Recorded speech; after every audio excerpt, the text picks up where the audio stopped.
నమస్తే, welcome to political bridge. Chandrababu Naidu గారు దృష్టిలో పడాలి అని చెప్పేసి జడా శ్రవణ్ కుమార్ గారు పడే బాధ చూస్తుంటే నిజంగా జాలేస్తుంది.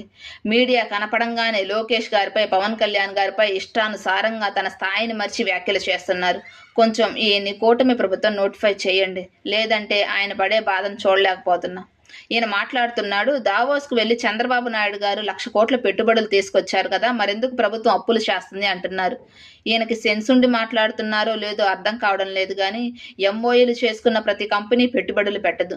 ఒకవేళ వాళ్ళు పెట్టుబడులు పెట్టాలి అంటే రాష్ట్రానికి వచ్చి చెక్ చేసుకుంటారు, ఎక్కడ పెట్టుబడి పెడితే వాళ్ళకి లాభం ఉంటుంది, ప్రభుత్వం ఏమైనా బెనిఫిట్స్ ఇస్తుందా. ఒకవేళ పెట్టుబడులు పెట్టాలి అని వాళ్ళు సిద్ధపడి వస్తే ప్రభుత్వం కూడా ల్యాండ్ అక్విజిషన్ చేసి ఇవ్వాలి, వాళ్ళకి సబ్సిడీస్ ఇవ్వాలి. ఇవన్నీ జరగాలి అంటే, ఈ ప్రోగ్రెస్ అంతా జరగాలి అంటే టైం పడుతుందనే చిన్న విషయం తెలియకుండా ఉంది ఈయనకి. ఈయన మాజీ జడ్జి అంట. మరి ఆ జడ్జి పదవి ఎలా వచ్చిందో అర్థం కావడం లేదు. తన రాజకీయ గుర్తింపు కోసం ఈయన పడే బాధ చూస్తుంటే నిజంగా జాలి అనిపిస్తుంది. మీరేమంటారు? కామెంట్ చేయండి. వీడియో నచ్చితే లైక్ చేయండి, షేర్ చేయండి, సబ్స్క్రైబ్ చేయండి. Thank you.